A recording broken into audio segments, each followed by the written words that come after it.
अस्सलाम वालेकुम English.com पर खुशामदीद। आपको आज के हम लोग इस लेक्चर में पहले जैसा कि हम लोगों ने इंग्लिश के कंडीशनल टाइप 1 पर बात की थी, आज हम लोग सेकंड जो टाइप है टाइप 2 है कंडीशनल का, उस पर हम लोग उसके बारे में हम लोग गुफ्तगू करेंगे।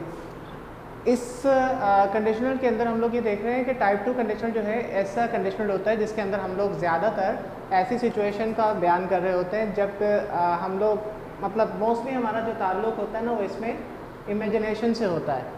अब इमेजिनेशन के बारे में जब हम बात कर रहे हैं तो इमेजिनेशन एक ऐसी चीज़ होती है जो डेफिनेटली जब हम इमेजिन कर रहे हैं तो उसका माने है कि इस वक्त में जिस वक्त हम इमेजिन कर रहे हैं वो चीज़ हमारे पास डेफिनेटली ऑब्वियसली दस्तयाब नहीं होती है।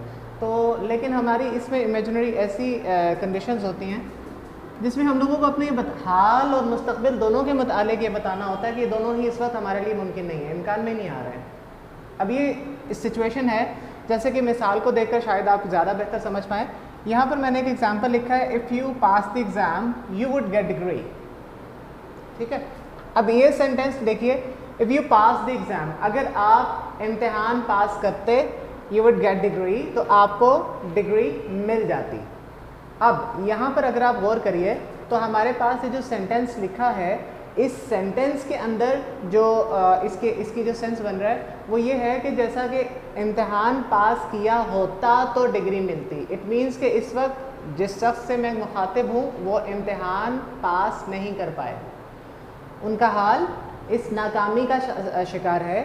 इस वजह से अगर मैं ये बात करूँ कि वो अगर डिग्री अगर वो पास करते तो इसका माने है कि हाल में वो पास नहीं हुए।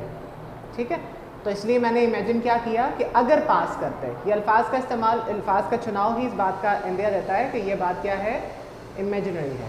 ठीक है, यू वुड गेट डिग्री, अगर पास हो जाते तो डिग्री मिल जाती, तुम्हें मिल जाती, मीन्स हुए होते जो कि इस वक्त नहीं हो, यानी कि तुम कामयाब नहीं हो, तो अगर हो चुके होते तो डिग्री हासिल कर लेते। तो हम लोग जो है वो मुस्तकबिल के बारे में भी बता रहे हैं कि अब आने वाला जो वक्त है वो भी मुमकिन नहीं है जो सिचुएशन में बयान किया जा रहा है। राइट, तो यहाँ पर if you pass the exam you would get degree. अब इन दोनों को देखें, हमारा वो ऐसा क्लॉज है जिसमें हम लोगों ने अपनी शर्त को रखा है, कंडीशन को रखा है। दूसरा वो क्लॉज है जिसमें हम लोगों ने अपना रिजल्ट या उसके जो कंसिक्वेंस होता है उसके ऊपर बात करें। तो ये यू वुड जो है इसको हम लोग कॉन्ट्रैक्शन में समटाइम्स पढ़ने को हमें मिलता है, तो वो इस सूरत में उसको कॉन्ट्रैक्ट किया जाता है, यानी कि यू के साथ अपॉस्ट्रोफी डी लगाना ये वुड वगैरह के लिए इस्तेमाल होता है। तो अब इसमें स्ट्रक्चर को देखते हुए हम लोग बात करेंगे। स्ट्रक्चर में जब आप जाओगे तो हमें सिंपली ये देखना होगा कि हम लोग जब इसके सबऑर्डिनेट क्लॉज की बात करते हैं, लाइक ये वाला जो हमारा क्लॉज था, if you pass the exam, ये वाला क्लॉज जो है ये सबऑर्डिनेट क्लॉज है। तो सबऑर्डिनेट क्लॉज होते हुए पहले भी हम लोगों ने जब कंडीशन टाइप 1 भी पढ़ा था तभी हमारा सबऑर्डिनेट क्लॉज जो था वो इफ़ वाले क्लॉज पर ना।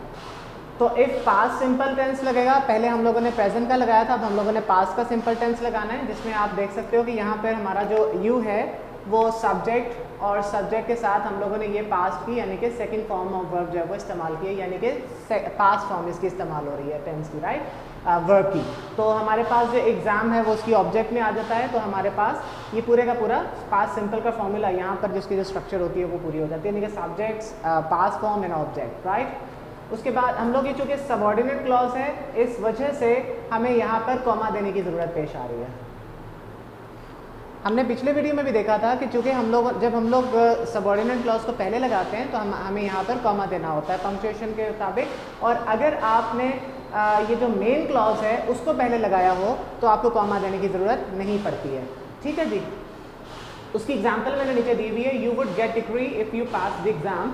यहाँ पर आप देख सकते हैं कि मैंने डिग्री के बाद कोई कॉमा नहीं दिया हुआ है, राइट।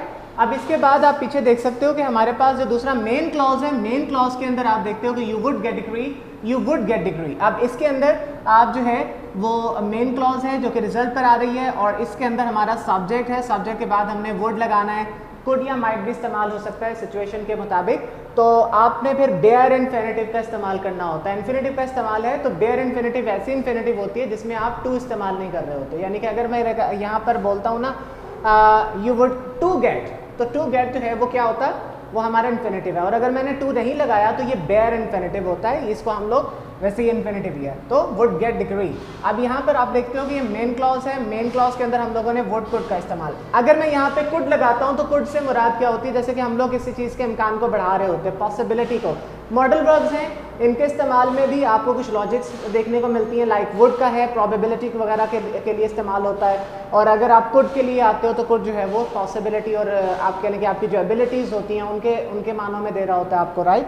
तो इस तरीके से माइट जो है वो भी कोई वीक किस्म की, जो आपकी जो बहुत ही कमज़ोर किस्म की इम्कान होती है, उसको इस्तेमाल में लाते हैं, उसको सेंटेंस में जो है वो कोट करने के लिए इस्तेमाल होती है। तो ये डिपेंड करता है, जैसे कि अगर आप यहाँ पे कहते हैं यू कुड गेट डिग्री, तो तुम कर सकते थे, ठीक है, तो तुम डिग्री हासिल कर सकते थे, ठीक है। तो वुड का इस्तेमाल जो उसको प्रोबेबिलिटी वाली में रखा है, तो माइट के इस्तेमाल में भी जैसे कि शायद, इम्कान है, गालिबन, ये इस किस्म के अल्फाज है वो। तो सबऑर्डिनेट क्लॉज और मेन क्लॉज जो है वो दोनों आपके सामने मैंने यहाँ पर रखी। एक चीज़ इसमें मज़ीद इजाफा करने की है, वो आपको मैं वो भी बताता चलूँ कि जब हम लोग इसकी सिंपल बी के टेंस में, यानी कि बी के जो ऑक्सिलरीज होते हैं, जब उनको इस्तेमाल करते हैं तो उसमें से सिर्फ और सिर्फ वर्ब का इस्तेमाल होता है। वो कैसे होता है वो भी देख लेते हैं। ओके, अभी चंद एग्जाम्पल्स आपके सामने, और इन एग्जाम्पल्स में आप ये देख सकते हो कि हमारे पास यहाँ पर जो मैंने बी के ऑक्सिलरीज को इस्तेमाल करते हुए, वो सिर्फ और सिर्फ मैंने वॉज, वर्ब वगैरह कुछ भी इस्तेमाल, मैंने वॉज या एसएमआर वगैरह कुछ भी हम इस्तेमाल नहीं कर सकते। हमारे पास सिर्फ और सिर्फ ऑप्शन अवेलेबल है वर्ब का, वो भले हम लोग सिंगल सब्जेक्ट के साथ बात करें या फिर प्लूरल के लिए इस्तेमाल करें, वो second person, third person, first person, जो सभी होगा उसके लिए हम लोगों ने वर्ब ही इस्तेमाल करना है। जैसा कि आप यहाँ पर देख सकते हैं, मैंने उर्दू में लिखा, अगर मैं तुम्हारी जगह होता तो उसे माफ़ कर देता, ठीक है। तो इफ़ आई वर यू, अब हालांकि आई जो है वो सिंगुलर है, इसके साथ वॉज, लेकिन यहाँ पर वर्ब लग रहा है। If I were you I would forgive him, तो मैं उसको माफ़ कर देता। यहाँ पर जो आपकी सबऑर्डिनेट क्लॉज है उसके अंदर आई के साथ मैंने वर्ब का इस्तेमाल किया, हालांकि वो सिंगुलर है। अगर मैं अमीर आदमी होता तो तुम्हें कुछ रकम उधार दे देता। वैसे इसमें अगर आप गौर करें तो ऊपर वाला जो सेंटेंस है उसमें एक नसीहत का एलिमेंट भी सामने आ रहा है। तो if I were you I would forgive him, अगर मैं तुम्हारी जगह होता, ये ऐसे जैसे मैं किसी को नसीहत दे रहा हूँ। तो नसीहत करने के लिए भी सेकंड कंडीशनल का इस्तेमाल किया जा सकता है, यानी कि हम लोगों ने जैसे बोला था कि वो इमेजिनरी कंडीशंस को प्लस हम लोग इसको यूँ भी कह सकते हैं कि नसीहत देने के लिए, यानी कि एडवाइस के लिए भी मुस्तामिल है। सेकेंड सेंटेंस में आप देख सकते हो, अगर मैं अमीर आदमी होता तो तुम्हें कुछ रकम उधार दे देता। If I would a rich man, मैं हूँ नहीं, अगर मैं होता, बात करने का मकसद क्या है कि मैं अभी अमीर नहीं हूँ, ठीक है। तो बात यूँ है, I would lend you some money, तो मैं तुम्हें कुछ रकम दे देता, यानी कि मेरा हाल और मेरा मुस्तकबिल जो इस सिचुएशन में आ रहा है, सेंटेंस में आ रहा है, सॉरी, वो दोनों के दोनों इस वक्त मुमकिन नहीं है, ठीक है।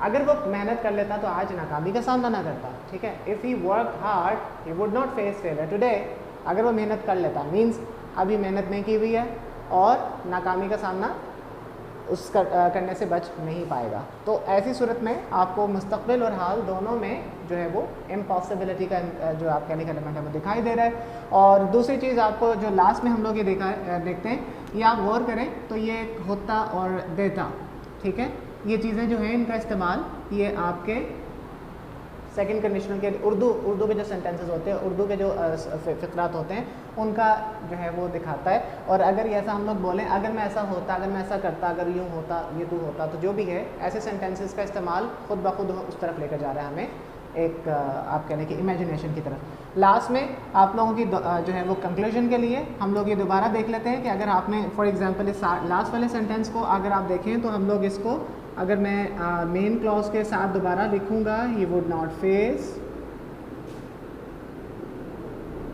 फेलियर टुडे इफ़ ही, अगर बाकी सेंटेंस तो सेम है लेकिन एक चीज़ ये है कि मैंने यहाँ पर कॉमा नहीं लगाया क्योंकि अब मैंने मेन क्लॉज से बात को शुरू किया, ठीक है। मेन क्लॉज किसी से भी, इनमें किसी कोई सा भी ऐसा होगा, हर एक सेंटेंस के लिए यही है। अगर हम लोग मेन क्लॉज से बात को शुरू कर रहे हैं तो फिर हमें सबऑर्डिनेट क्लॉज से पहले कॉमा लगाने की ज़रूरत नहीं है। अगर हम सबऑर्डिनेट क्लॉज से बात को शुरू कर रहे हैं तो फिर हमें मेन क्लॉज से पहले कॉमा लगाना है। क्लियर? उम्मीद है आज का जो मेरा टॉपिक है वो आपको अच्छे से समझ में आ चुका होगा। फिर भी अगर कोई कमी कोताही रह गई है, कुछ समझने में प्रॉब्लम हो रही है, तो आप कमेंट सेक्शन में ज़रूर मुझे बताइए। वीडियो को लाइक कीजिए, अगर पसंद आए चैनल को भी सब्सक्राइब कीजिए। अपना बहुत सा ख्याल रखिएगा। अस्सलाम वालेकुम।